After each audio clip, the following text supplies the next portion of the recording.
All right, last night against the Raptors, Allen, R.J. Barrett a lot better, 6 of 14 from the floor, 10 rebounds, 6 assists, and only 1 turnover. Yeah, you absolutely liked how aggressive he was. Only took 4 threes this time, so really stuck to what his game was. Mitchell Robinson with the double-double, and he's been sneaky dominant in this game. Barrett knocks down the 1-3 there, 1 for 4. I like this spin move. Watch the pass. Iggy and the finish. You know, they had their bright spots and their good moments. They were struggling with their shooting. There he is again, going to the basket. That's what you love to see. 17, 10, 6 with 3 blocks as well. What a great stat line. And then we show you Mitchell Robinson as well, 3 more blocks. And the Knicks rolling into their 4th game tonight. All right, they lose last night, 85-73. Bryce Vegas, by the way, went for 9 after the game. Summer League coach Judd Bushler. I think they're all learning, you know. We just asked them to get better. That's kind of been our mantra, get better every day, especially for RJ and Iggy. You know, they're trying to figure out the pace, the speed of the game. You know, Iggy had a huge game last game. Today struggled a little bit, but that's going to happen. You know, these kids are 18, 19 years old, and we're asking them to do, you know, amazing things right away. But I was, again, very pleased with RJ's game and the progress that he made. I'm just, you know, trying to let the game come to me. Just, you know, get more comfortable, go back to you know, how I play. Like, I know how to play basketball, you know, so just trying to get more comfortable. Time now to bring in Rebecca Harlow, who is trying to stay cool in Las Vegas. Easier said than done. Rebecca, thanks as always for joining us. What do you think of R.J. Barrett's play last night? Oh, RJ was great last night. It was really exciting to see him pull down a double-double. He just looked so much more comfortable than he has over the last couple games, so that was definitely good to see. But one other thing about RJ that I like, that I picked up on, I was watching his body language and what he was doing when he wasn't playing in the 4th quarter. The Knicks obviously weren't going to win that game. A comeback wasn't really in the cards, but he was just still so focused and in tune with what was happening. You could watch him looking over at the coaches, looking for directions, and then there was a timeout where he came to the bench. He was talking to Mitchell Robinson. He was super engaged, and if he's going to be a good player in this league, that's half the battle, that he's in it mentally. So physically good to see him kind of round into shape a little bit, but also I like that his head is in the game. He's a kid that really wants to get better, guys. His stat line was very impressive, Rebecca. But, you know, Kevin Knox had been shooting the basketball pretty well in the first couple of games of Summer League. And I know that Judd Bushler revealed to us yesterday that he had a bit of a calf strain going into Summer League and had been dealing with that. So we see him and the whole team really struggle with the shooting from the field in this game. But I kind of like the 8 for 11 from the free throw line. The fact that he got to the free throw line shows you a little maturity from last season.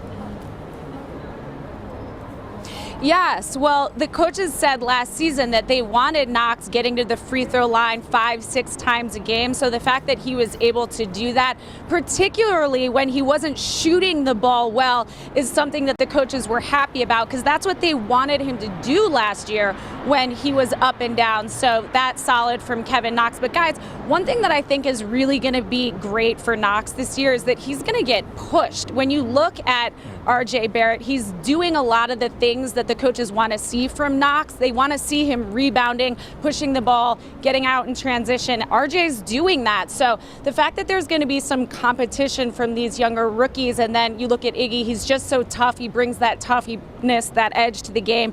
Those are things that Kevin Knox is going to have to step into if he wants to compete with the rookies on this team. Rebecca, you've been spending some time with Dennis Smith Jr., and last night during our broadcast here on MSG of the Knicks-Raptors game, you actually talked to Smith Jr. during the contest. For those that didn't hear what he had to say, tell us some of the highlights of the conversation. Yes, well, we've heard a lot about the shot, and he's really excited about the form and the tweaks that he's made this summer. But to take you back a little bit so you understand why he wanted to tweak the shot in the first place, in Dallas, he broke a small bone in his wrist. And so he was having that hitch that he was still dealing with, where his wrist would kind of snap a little bit, and that was affecting the shot. So here's what's interesting. Keith Smart told me last night that at the end of his career, he broke the same bone in his wrist, and he was dealing with the same issue with his shot where there was a little bit of that hitch. So the two of them together working through it has been really great for Dennis Smith Jr. because Keith Smart has been there. And so Smith told me that a lot of what they've done this summer is they've had him sitting down, and we've heard that, you know, the one-arm shots, we've heard guys working through that, but that's what he's been doing mechanically, and it's helped a lot. He told me that he's really happy with where his form is now, and now it's just a matter of getting consistent with it. Rebecca, thanks so much. You'll be part of the broadcast tonight when the Knicks take on the Lakers at 9:30. Stay cool, and we'll see you on the broadcast in about an hour and 15 minutes. All right, guys, thanks. All right, for more now on RJ Barrett, let us go over to the Wally Wall with Cam and Wally, guys. All right, BP, thanks a lot. Back at the Wally Wall with my guy, Wally. And let's break down RJ Barrett. Messed around and almost got a triple-double last night. 17 points, 10 rebounds, 6 assists. And what's encouraging about RJ is that you're starting to see him think and learn the game.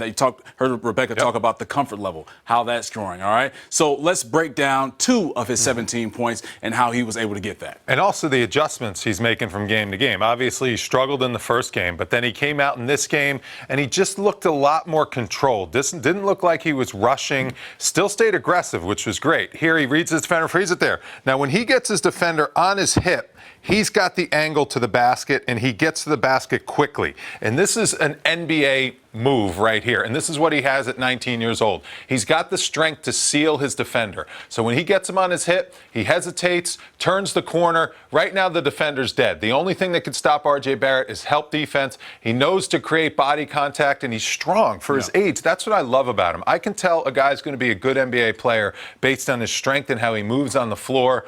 There he didn't even have to over elevate. He just used his size. He just spaced. He used his body to kind of seal his defender and just get an easy 2 points. That could have been an and one opportunity, but I just love the control he's playing with. He wasn't in a hurry. He wasn't in a rush. Last night he was reading his defender as opposed to the first 2 nights. I thought he was rushing a little bit, moving a little too quickly, and not watching the game kind of play out right in front of him. You talk about him reading his defenders, and he said something post-game that really opened my eyes, right? He said that, he can't do the same things that he could in college. He couldn't go to the lane and try and finish over the top of guys because there are bigger defenders at the rim. So he says he has to be able to read the game and make different plans in terms of how he attacks. And one of his 6 assists came on a very nice play, and I know you want to get to this. Yeah, this was, again, look at how coach is trusting him to handle the ball out on the floor. And again, he's got his defender coming up tight on him, so he spins, he draws the defense, now frees it there. Here comes the D. The help defenders are all in good position, so he draws 3 guys. Here's his Canadian teammate in the past, Iggy Brasdakis. These guys got good chemistry together, a little ESP right here. Iggy knows to cut to the basket when his defender loses sight of him over here. And RJ Barrett, this is another thing he has. He has size. He's 6'6", he's got long arms. When he's handling the ball, he can see over the defense.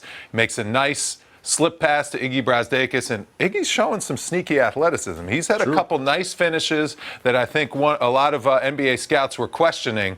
Elevates nice and gets up there for the easy 2 points. That's good chemistry. That unit in the fourth quarter made a push. Yeah, Knicks were down 20 most of the game. They made a push, caught it to around 10 points. Raptors were just lights out from the three-point line. But it was a great sign the way a lot of those young guys played in that fourth quarter. Hopefully they can build on it tonight. All facts, Wally. And 2 encouraging plays that we saw in a full game from RJ last night. Again, almost messed around and got a triple-double. Hopefully they can finish things on a strong note tonight against the Lakers.